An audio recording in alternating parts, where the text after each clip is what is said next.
মিগ-1 মিগ-29। মিগ-29 হচ্ছে সোভিয়েত ইউনিয়নের তৈরি একটি চতুর্থ প্রজন্মের মাল্টি রোল যুদ্ধবিমান, যা 1970-এর দশকে উন্নত করা হয়েছিল। এটি মূলত আমেরিকার F-15 এবং F-16 যুদ্ধবিমানের প্রতিদ্বন্দ্বী হিসেবে ডিজাইন করা হয়। এর উন্নত প্রযুক্তি, গতি এবং কৌশলগত দক্ষতা একে আকাশ যুদ্ধে একটি শক্তিশালী প্রতিদ্বন্দ্বী করে তুলেছে। 1983 সালে সোভিয়েত বিমান বাহিনীতে প্রথমবারের মতো এর অন্তর্ভুক্তি হয়। মিগ-29 এর ডিজাইন মিগ-1 গুরেচিভ ডিজাইন ব্যুরোর নেতৃত্বে তৈরি করা হয়, যা সোভিয়েত সামরিক বিমান নির্মাণের অগ্রদূত হিসেবে পরিচিত। এই প্রতিষ্ঠানটি বহু সফল যুদ্ধবিমান তৈরি করেছে, যার মধ্যে মিগ-29 অন্যতম। এর লক্ষ্য ছিল এমন একটি যুদ্ধবিমান তৈরি করা যা পশ্চিমা প্রযুক্তির সঙ্গে প্রতিযোগিতা করতে পারে এবং সোভিয়েত সামরিক শক্তিকে আরও দৃঢ় করতে পারে। মিগ-29 প্রথমে আকাশে উড়েছিল 1977 সালে এবং 1983 সালে এটি আনুষ্ঠানিকভাবে সামরিক বাহিনীতে যোগ দেয়। মিগ-29 এর দৈর্ঘ্য হল 17.33 মিটার। এর পাখার বিস্তার হল 11.90 মিটার।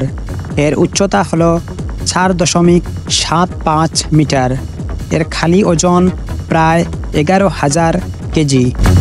পূর্ণ লোড সহ ওজন প্রায় 19,000 কেজি। মিগ-29 এর বৈশিষ্ট্য হচ্ছে এর হালকা ওজন এবং এয়ারোডাইনামিক ডিজাইন, যা একে বাতাসে দ্রুত এবং নির্ভুলভাবে চলাচল করতে সহায়তা করে। এই বিমানে দুটি ইঞ্জিন ব্যবহার করা হয়েছে। দুটি হলো ক্লিমুভ RD-33 আফটারবার্নিং টার্বোফ্যান ইঞ্জিন। এর রেঞ্জ হলো 1430 কিলোমিটার। সর্বোচ্চ ফ্লাইটের উচ্চতা হলো 18,000 মিটার। এই বিমানটিতে যে ইঞ্জিন ব্যবহার করা হয়েছে সেই ইঞ্জিনের মাধ্যমে মিগ-29 উচ্চ গতিতে উড্ডয়ন করতে সক্ষম এবং তা দ্রুত কৌশল পরিবর্তন করে যে কোনো পরিস্থিতিতে শত্রুর মোকাবেলা করতে পারে। মিগ-29 বিভিন্ন ধরনের মিসাইল, বোমা এবং কামান বহন করতে পারে, যা একে আকাশ যুদ্ধে ও স্থল যুদ্ধে কার্যকর করে তোলে। 30 মিমি GSH-30 কামান এটি বিমানের সামনের অংশে স্থাপিত এবং এটি কাছাকাছি দূরত্বে শত্রু বিমানের বিরুদ্ধে ব্যবহৃত হয়। বিমপেল R-27 এটি একটি medium range air two air missile, যা মাঝারি দূরত্বের শত্রু বিমান ধ্বংস করতে সক্ষম।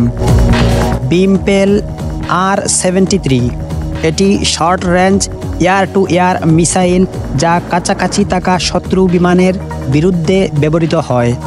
KH-29 এটি একটি এয়ার টু গ্রাউন্ড মিসাইল, যা ভূমিতে নির্দিষ্ট লক্ষ্য বস্তুতে আঘাত হানতে ব্যবহৃত হয়। ফেব সিরিজের বোমা মিগ-29 বিভিন্ন ধরনের ফেব বোমা বহন করতে পারে, যা ভূমিতে বিস্ফোরণ ঘটিয়ে শত্রুদের ক্ষতি করে। মিগ-29 অত্যাধুনিক টেকনোলজি দিয়ে সজ্জিত, যা একে শত্রুদের তুলনায় আরও উন্নত করে তোলে। পালস ডুপলার রাডার শত্রু বিমানের অবস্থান শনাক্ত করতে ব্যবহৃত হয়। এই রাডার বিমানটিকে দূরত্ব নির্ধারণ এবং কৌশলগত তথ্য প্রদান করে।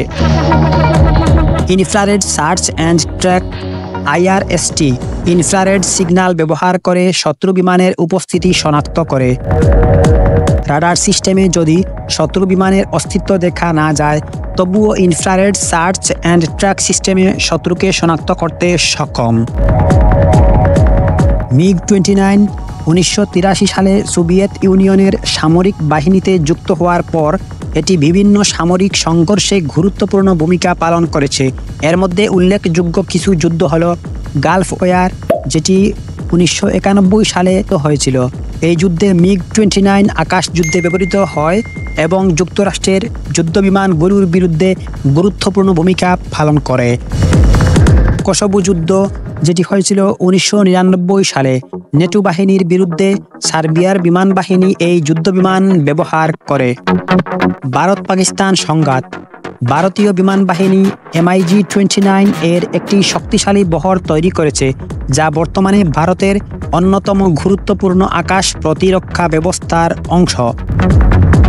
বর্তমানে MiG-29 30টিরও বেশি দেশের সামরিক বাহিনীতে ব্যবহৃত হচ্ছে।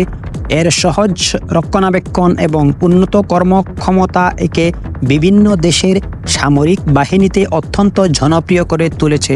এর ব্যবহারকারী দেশগুলোর মধ্যে Russia, Bharat, Syria, Iran, Poland এবং উত্তর কোরিয়া উল্লেখযোগ্য।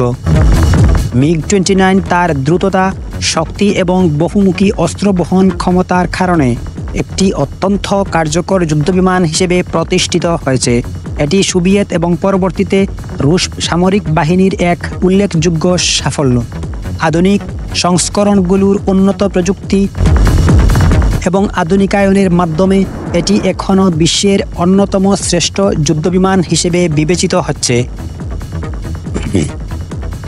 MiG-29 এর অনেক আধুনিক সংস্করণ রয়েছে, যা আরও উন্নত রাডার, অস্ত্রশস্ত্র এবং ইলেকট্রনিক্স নিয়ে সজ্জিত। আধুনিক সংস্করণগুলোর মধ্যে কিছু উল্লেখযোগ্য হল MiG-29 SMT, MiG-35। এটি MiG-29 এর সর্বাধুনিক সংস্করণ, যা উন্নত রাডার, অস্ত্রশস্ত্র এবং স্টেলথ টেক প্রযুক্তি দিয়ে সজ্জিত।